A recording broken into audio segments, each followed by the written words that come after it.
आज के वीडियो में आप देखेंगे कि दो सबसेट है जो सब स्पेस है, दो अलग अलग वेक्टर स्पेस का। जी हां, लेकिन एक वेक्टर स्पेस में उसका डायमेंशन कुछ और है और दूसरे वेक्टर स्पेस में उसका डायमेंशन कुछ और है।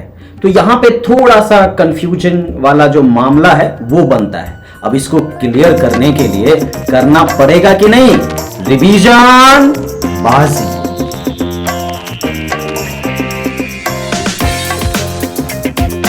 तो यहां पर जिस सब स्पेस की बात कर रहा था वो यही है, W is equal to P x where P double dash x plus P of x is equal to 0। ये यहां पे रेस्ट्रिक्शन है।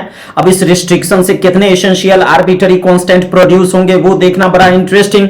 लेकिन सबसे पहले हम लोग जो वेक्टर स्पेस है, मतलब इस W को इस P25R का सब स्पेस के रूप में देखेंगे। तो सबसे पहले P25R को एक बार यहां पे अगर लिखना चाहें तो इसमें किस तरह के एलिमेंट्स होंगे वो आप सबको मालूम है।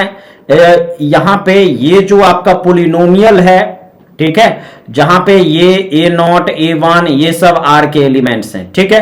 तो इस तरह का पोलिनोमियल अप टिल डिग्री 25, यहां पे ये जो है ये डेफिनेटली 25 है, ठीक है। ये इस तरह के पोलिनोमियल्स होते हैं। अगर हम इसके बेसिस की बात करें तो इसके बेसिस में क्या सब होंगे, 1x x square and by doing so up till x25। इसका जो डायमेंशन है वो 26 होगा। इस वेक्टर के बारे में, वेक्टर स्पेस के बारे में आपको सब कुछ पता हो गया। अब इस वेक्टर स्पेस के अंदर जब इस सब स्पेस W का डायमेंशन निकालेंगे तो क्या होगा, और एक दूसरा वेक्टर स्पेस आपको VR के रूप में दिख रहा है। ये पहला वेक्टर स्पेस है और VR दूसरा वेक्टर स्पेस है। तो VR के सब स्पेस के रूप में इस W का डायमेंशन कुछ और होगा और P25R के सब स्पेस के रूप में इसका जो डायमेंशन है कुछ और होगा। तो यहां पे आपने P25R को विजुअलाइज कर लिया। अब यहां पे जो VR है उसको अगर हम यहां पे विजुअलाइज करने की कोशिश करें तो VR जो है ये वेक्टर जो हमने लिया है वो सारे के सारे रियल वैल्यूड फंक्शंस लिए हैं, ठीक है। तो इस V के अंदर हर तरीके के फंक्शंस आ जाएंगे। इस वेक्टर स्पेस के बारे में अगर हम बात करें तो ये जो वेक्टर स्पेस है ये डेफिनेटली इनफाइनाइट डायमेंशनल है और इसका कोई स्टैंडर्ड बेसिस हम नहीं कह सकते, क्योंकि उसमें exponential function, logarithmic function, trigonometric function है ना, अलजेब्राइक फंक्शन, हर तरीके का फंक्शंस होगा, ठीक है।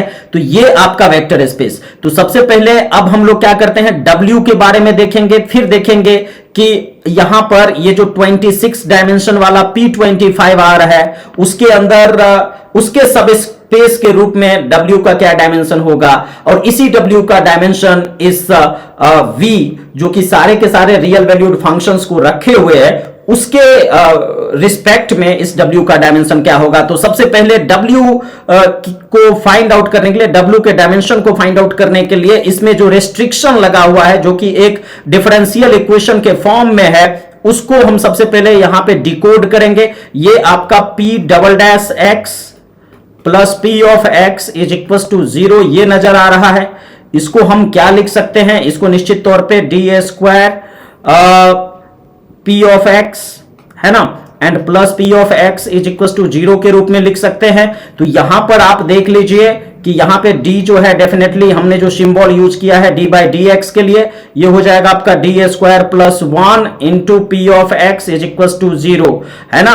ये जो डिफरेंशियल इक्वेशन है इसको सॉल्व करना बहुत अच्छे से जानते हैं। RHS में 0 है तो कॉम्प्लीमेंट्री फंक्शन ही आपका फाइनल इसका जो आंसर दे देगा। तो सबसे पहले ऑक्सिलरी इक्वेशन लिखेंगे तो m square plus 1 is equal to 0, यानी कि m बराबर आपका प्लस माइनस आयोटा यहां पे आ जाएगा, और m बराबर प्लस माइनस आयोटा आएगा तो जो आपका कॉम्प्लीमेंट्री फंक्शन यानी कि जो y is equal to C1 cos x plus C2 sin x, यही आपका जो है सॉल्यूशन के रूप में आ जाएगा डी स्क्वायर प्लस 1 के केस में। तो यहां पे आप क्या देख रहे हैं कि C1 cos x plus C2 sin x, अब इसको हम सब स्पेस ऑफ P25R के रूप में देख रहे हैं, ठीक है। तो आप भी जानते हैं कि यहां पे जो P25R है इसके जो बेसिस एलिमेंट्स है वो है 1x x square and so on up till x25। इसमें कोई भी साइन या कॉस नहीं है। इसका मतलब कि यहां पर अगर हम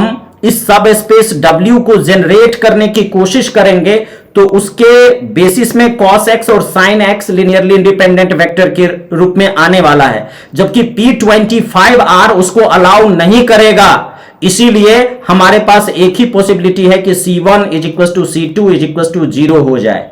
ठीक है, तो यहां पे इस केस में इस W को अगर हम P25R के अंदर देखने की कोशिश करते हैं तो यह एक जीरो स्पेस के रूप में हमें मिलता है।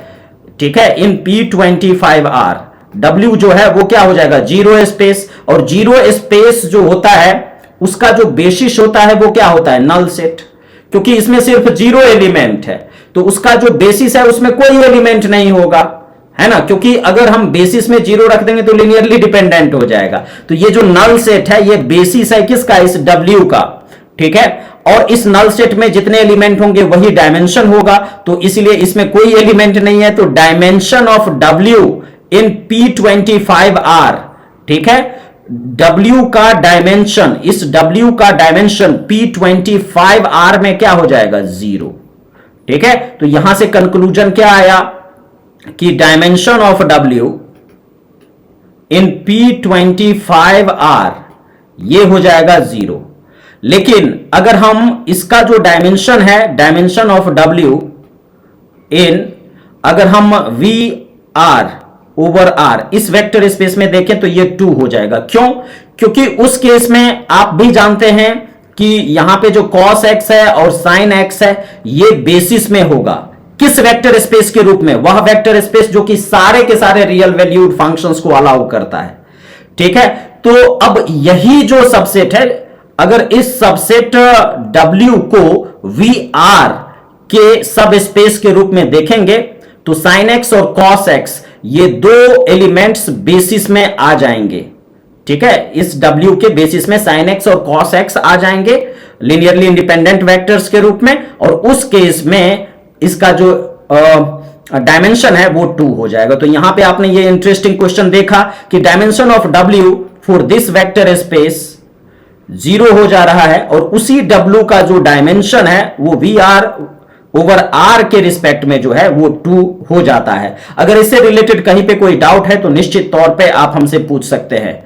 ठीक है, यहां पे देखिए एक इंटरेस्टिंग क्वेश्चन है जिसमें कंस्ट्रेंट्स थोड़ा सा ज्यादा है, एक दो कंस्ट्रेंट्स और दे दिया तब आपको इसका डायमेंशन पूछा जा रहा है।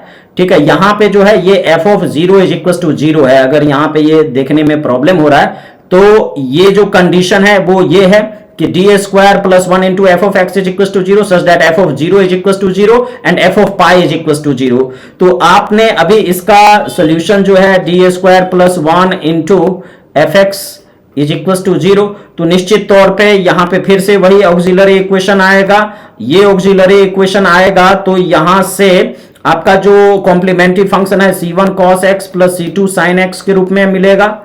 ठीक है, तो अब पहला जो कंडीशन है उसको इस पे इंपोज करेंगे तो y(0 = 0)।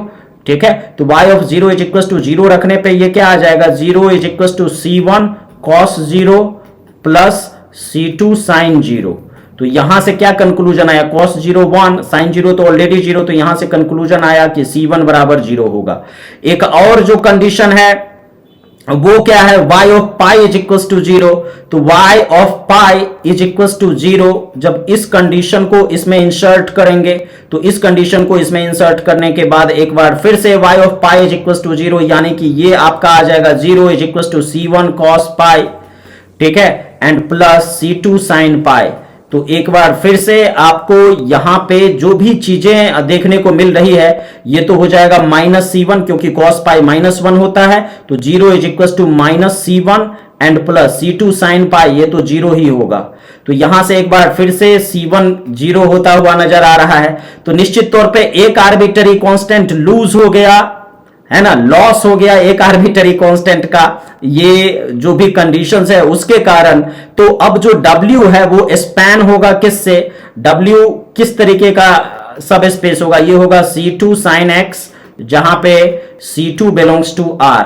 तो निश्चित तौर पे इसका जो बेसिस है, ठीक है, W का जो बेसिस है उसमें एकमात्र एलिमेंट sin x के रूप में होगा, और यहां पे एसेंशियल आर्बिट्ररी कांस्टेंट की संख्या भी सिर्फ एक है, इसीलिए जो डायमेंशन ऑफ W है ये निश्चित तौर पे आपका 1 हो जाएगा। तो आपके आने वाले एग्जाम के लिए आपको बहुत बहुत शुभकामनाएं। अगर कहीं पे कोई डाउट है तो निश्चित तौर पे हमें बताएं, कमेंट सेक्शन में लिखें, ठीक है। और जो नेक्स्ट सेशन है या जो अपकमिंग CSIR नेट होगा उसमें हम आपका ज्यादा हेल्प करेंगे इस संकल्प के साथ। हम आपको शुभकामनाएं देते हैं अपकमिंग एग्जाम का। मिलते हैं नेक्स्ट वीडियो में, तब तक के लिए जय हिंद।